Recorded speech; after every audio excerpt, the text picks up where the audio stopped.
This is the talk show that takes a no-holds-barred approach to politics, where truth and integrity are the standard and the Constitution honored. From Renaissance Studios, this is Champion News Talk Radio.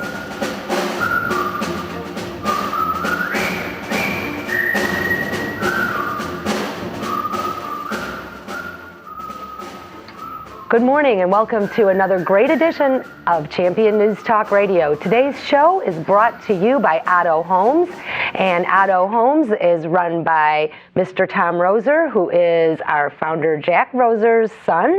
And this show is also very special because Mr. Roeser celebrated his 90th birthday last week. So good morning, Jack. Good morning, Tom. And how does it feel being 90? I'm going to use my extreme age as a reason for being particularly smart about everything and butting into all conversations to correct them with the old guy that knows all about it. Okay. So what do you think of Otto Homes? Well, Otto Homes it has meaning from several directions, and it's got a great meaning for the state of Illinois, and I think even Detroit. But when I moved my business deliberately out of Cook County, and that was over 40 years ago, I got out of Cook County because it's Crook County. And it was bad then, and it's much worse right now. People don't realize that Cook County was organized for crookery, and it still is. And the political arrangement should be changed, because until they do, the dirty politicians are going to ruin it. You know, going back, I'm an old guy, and I can remember what the state of Illinois was like. I can remember the 30s. I was just a kid in the 30s, but my dad was, you would call, very much a strong conservative. So I got imbued with that. But after I'd done 3 years in the Army and graduated from college, a rich man grabbed me to start a business when I was 25. And there's a lot I didn't know, because I had never been able to sell a catalog in high school or anything, a book. And so suddenly I was confronted with building a national business. And I have built a national business three different times. I had to learn something about selling, and in the process of it, I learned a lot about Chicago and Illinois. Back in the 40s and 50s, this state and the city of Chicago were the biggest dynamo of business and selling, construction, everything in the whole world. They were preeminent in 10 different industries, all the way from candy to steel, furniture, everything in between. They were outstanding in 10 business. Bigger, Cook County was a bigger producer in industry by twice over any other county in the whole United States. We excelled in farm. The exports from Illinois were the biggest of any of the 48 states back then. This is the biggest doggone dynamo in the whole world. It was alive and churning. They had some creepy politicians back then, and I wouldn't say it was without crookery. That's why it's called the Windy City. That is right. Yeah, it's the windy politicians. Because otherwise, the wind that blows, I'm a sailor, and it isn't that much. But they got a lot of windy guys. But it wasn't this crooked. I would say there was a lot of 10% kickbacks and a certain amount of political jobs and all that. But it wasn't so bad. Maybe it was an incentive for people to be interested and get a little chip off of it for themselves. If you can excuse graft, maybe 10% was a little energizing. A few years later in that, there was a Republican that got to be governor of New York, and pardon me, governor, not of New York, but of one of the states out there. And anyway, a fellow named Lindsay. And That was New York. huh? That was New York. It was New York. There we go. And he pretty much bankrupted the whole place. He ran it into the ground with high taxes, and he just didn't have the magic of making it grow. And at that time, I thought, well, maybe 10% graft isn't so bad. But today, the graft is, it's So you got right out of up to Cook your County, chin now. but you got out of Cook County, and you moved to Carpentersville. But you were saying something about Illinois and Chicago being a very thriving business hub, as was Detroit. And Detroit. There's more. Let me prep this thing a little bit more. Okay.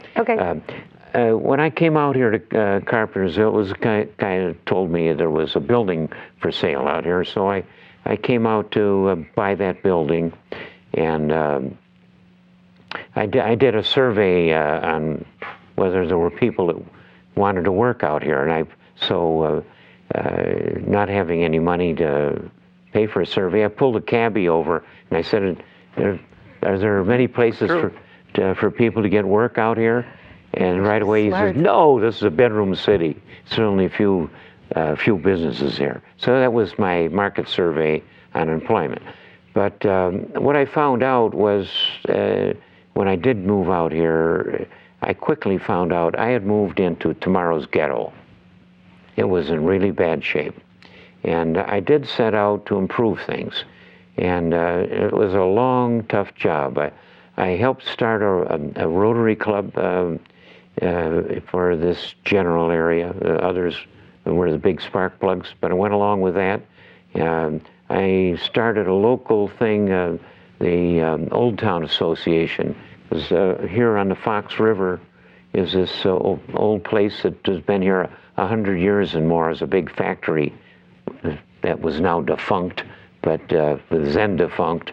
But they had built farm plows here for 100 years, and before the town got built up after World War II for a lot of homes. But I started that, and also another thing to socialize it in the proper sense of socialism was to get people interested socially in the community. I helped start a business group. So I was doing these things, but with limited money and plowing ahead on a business. I was only fighting really for my own preservation. And the business grew until Tom became available. And he took a chance on working for his dad, which was a great break for me and for the town of Carpentersville, because he put this whole plan on steroids and made it just huge. And what has been accomplished by what Tom has done and this company of Otto Engineering. Incidentally, the Otto comes from my father, who died 3 years before I started the company. I had a wonderful father. He's a good husband and a good father, and only had an 8th grade education, but he was one great man, great guy. He was in the Millwork, you said? Millwork business, yeah. He had his own, he'd gone small in the millwork business, and he's a great guy. And he loved this part of the country. And I'm just setting the scene a little bit because Tom's got a lot to say about this. But I'd say one more thing is that God and the glacier went through here about 10,000 years ago, and they carved out the Fox River and the cliffs, the islands in the middle of this wonderful river. You can see a beautiful forest land around here, although it got cut down in between. But this is one of the prettiest places in the whole state of Illinois. It's beautiful here. But And it wasn't beautiful when we came out here. that's what I was going to say. It was in squalor, and it was on its way to being a ghetto city. Well, now, Tom, when I first called you, this is when all this Detroit stuff was coming. So Tom, you started something here in Carpentersville. You and your dad through Otto. And when I first called you about a month and a half ago, is when all this talk of Detroit going bankrupt. And from the story that I hear from Jack and some of the pictures, Carpentersville was on its way to blight and not in a really good place. And the dichotomy of what you've done here in Carpentersville versus what's going on in Detroit.